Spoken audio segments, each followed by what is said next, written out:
Good evening, dear viewers, and welcome to a new episode of Medical Talk, the program that brings you trusted medical knowledge to help you and your family live healthier lives. Children's health is often seen as simple and resilient, yet some conditions can quietly affect their bodies in ways that are not immediately visible and treatable. Lupus is one of these complex autoimmune diseases that can impact multiple organs and systems in the body.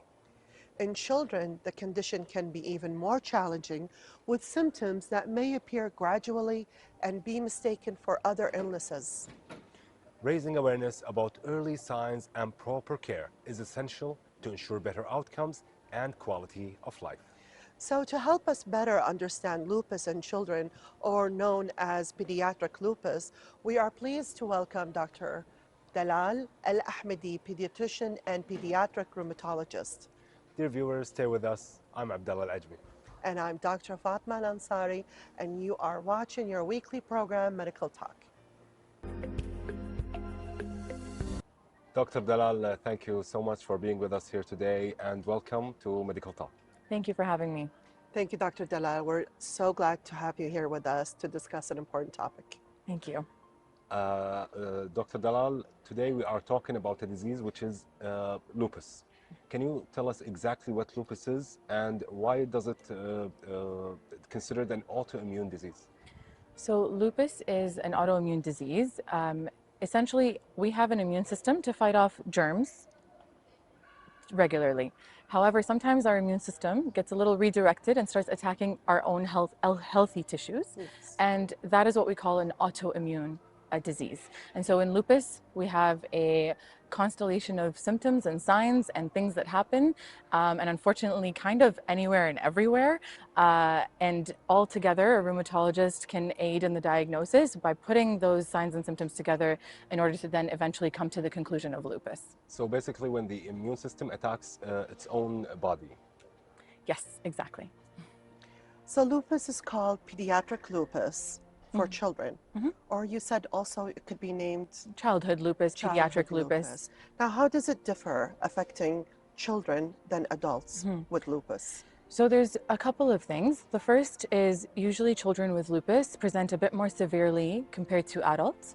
The second is kidney disease in lupus in childhood lupus is more severe compared to adults statistically. And so essentially with childhood lupus, pediatric rheumatologists treat it quite more aggressively compared to the adult lupus.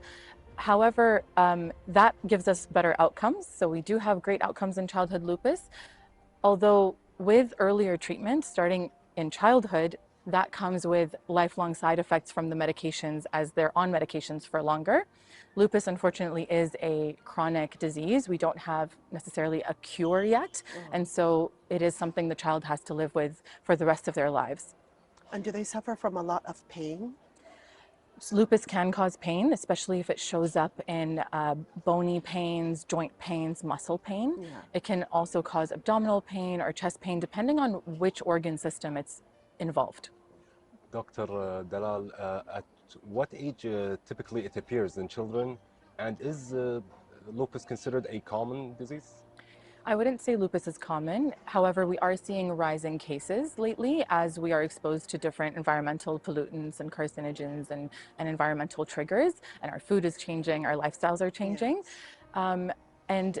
Lupus typically occurs in childhood around adolescence, around puberty. We know that puberty is a stressful process on the body and the immune system, and that is why it typically triggers it around that time. We commonly see it in female children, so little girls, and just because it most commonly happens in adolescents and girls, it doesn't mean it doesn't happen in teenage boys either, and it doesn't mean it doesn't happen in younger kids.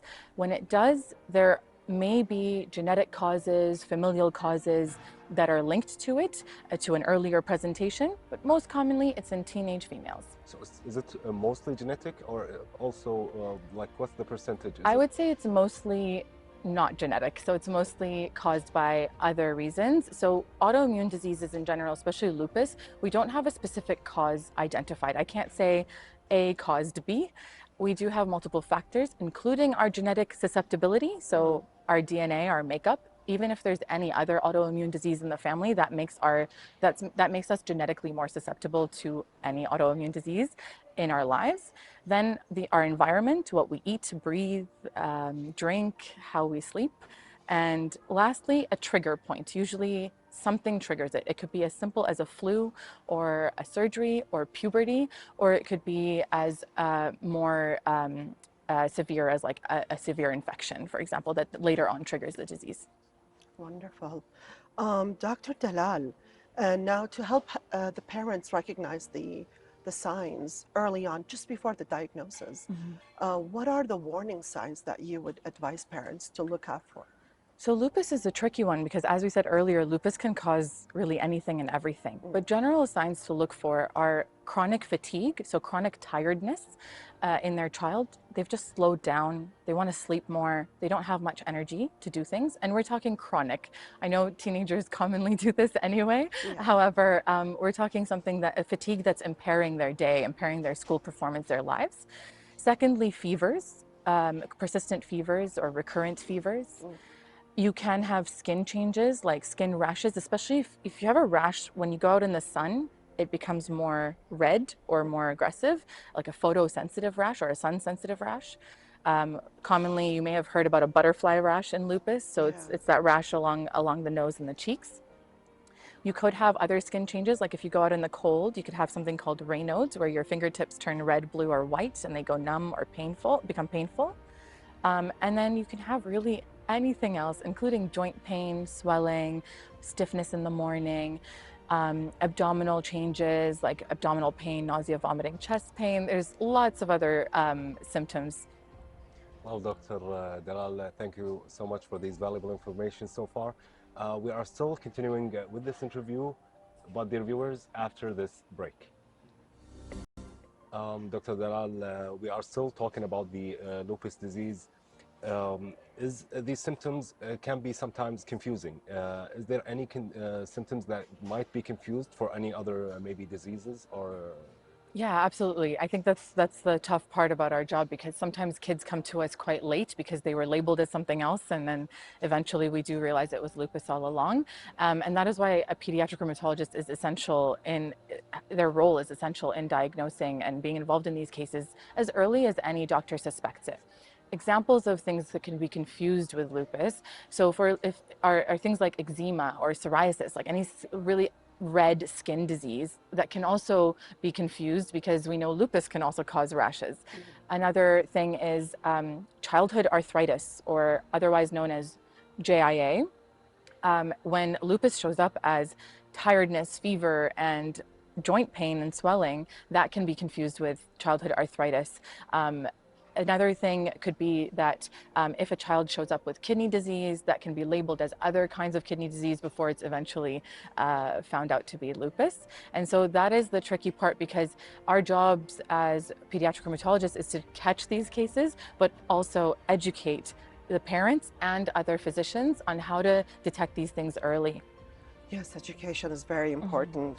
Now, let's say these parents, they suspect lupus. Once they suspect it, what are the steps that should be taken to definitely confirm the diagnosis? Absolutely. So first of all, the history is very important. So knowing their child's history, noting down how long it's been for each sign, each symptom, so that when they come to the doctor, they're prepared to give them that timeline, because that does make a difference. The second thing is full physical examination. So first of all, we take a history, then a doctor needs to fully examine their child. I've seen many cases where unfortunately the child's never been examined fully and things get missed. And so that results in later diagnosis. Then comes blood work. Blood work can start off with the basics, and then there's a second layer of blood work that a rheumatologist would typically order, or even a pediatrician, which would include these autoantibodies, which, as we mentioned, it's an autoimmune disease. So we find that there are certain immune proteins that light up in the blood that can be a sign of lupus and that help us eventually come to the diagnosis. Depending on which organ system or where the body's affected, we could order imaging like chest x-rays, heart ultrasounds, and other tests like MRIs. We definitely do urine tests and kidney tests on anyone we suspect to have lupus. And then later, the rheumatologist needs to tease all these findings out to then see if the child meets criteria for lupus. Because it's so broad, we do have diagnostic criteria to help us narrow down each case. Yes. Dr. Dalal, we're talking about the different organs. Which organs usually are affected by the lupus disease? So commonly we have skin and kidneys when it comes to kids. So as we mentioned, the skin rashes can show up as sun-sensitive rashes, and then kidney disease can show up as frothy urine, like foamy urine, or different colored urine, like red colored or tea colored or like Pepsi colored urine. And those are the dangerous signs to immediately go seek medical care. So those are the two common organ systems. However, as I mentioned, it can also affect the joints and the bones and muscles. So that is also a common one we see in kids. And sometimes it could just be simple joint pain. It doesn't necessarily have to be a swollen joint. And then lastly, it can affect the brain, the nervous system, the GI tract, the gastric system, and the blood as well. So it can actually change the counts of blood in our system. Yeah. So Dr. Dalal, you said it's not curable, right? Mm-hmm. It's a chronic disease. Yeah. So what is the main goal treatment, or what is the plan for treating these kids? Do you treat the symptoms when they are triggered, control the symptoms, and then after a short duration they feel better? Or is it every day they live with it, so it's like a long-term management? So because lupus can escalate and can become more and more severe and involve more and more organs if we just let it be, we need to keep a child on lifelong treatment. There is no absolute cure. We are learning and discovering more and more immune therapies. Yes. However, I think it's important for families to know that once they've reached this diagnosis, their life will change. However, their child can still lead a normal life. Their normal will look a little bit different. So in order to live a normal life and to keep up with everyone else, they may need to be on medications. They will need to see their doctors quite frequently. And to answer your question more specifically, we don't just treat the flares. We want to turn off the overexcited immune system or suppress it enough to keep it calm and stable so that the child is not experiencing flares throughout their lives. Of course, that can be difficult, and it is a chronic recurring disease. So we may experience flares if if we're stressed, if we have an infection, or if we forget to take our meds as a teenager or later on in adulthood. However, the goal is to control the disease. We can do this by several medications. Unfortunately, we usually need multiple. As I mentioned earlier, with kids, we do treat more aggressively in the beginning. And eventually, if everything is all in well, they may end up just being on 1 or 2 meds later on in life. So I'm sure their psychological well-being is affected too. Absolutely. And do you feel like they need to be referred to a psychiatrist or a psychologist also? Mental health, absolutely. All of my kids with lupus are affected to a degree of somewhat of a degree, even whether it's mild to severe mental health issues. And let's not forget, because lupus can affect the CNS system or the nervous system, that can also show up as depression. So sometimes when we treat a child with lupus, their depression goes away because it was actually more immune mediated or an inflammatory depression rather than another form or another kind. So, and then another factor is that if I am in chronic pain, if I'm chronically fatigued, if I'm chronically having to go in and out of the hospital and I'm on a million medications, that can also make me anxious, depressed, low, and give me mental health issues as well. And so mental health in pediatric lupus is so important before, during, and after treatment. And I encourage every pediatrician and pediatric rheumatologist to focus on that, because sometimes even the child themselves or the parents themselves don't realize how much their mental health was affected until we actually treat it. Yeah, that's amazing information. Thank you, doctor. Is it if a child is taking their medication and doing everything that the doctor asked them to, they can basically return to normal life just to change a little bit their lifestyle? Is that correct? Absolutely. So the promising thing with lupus is that we can control it. We can calm it down, and the child can live a life with no flares. But I always tell my patients, there's no such thing as normal, and your normal is different than the person next to you. Definitely.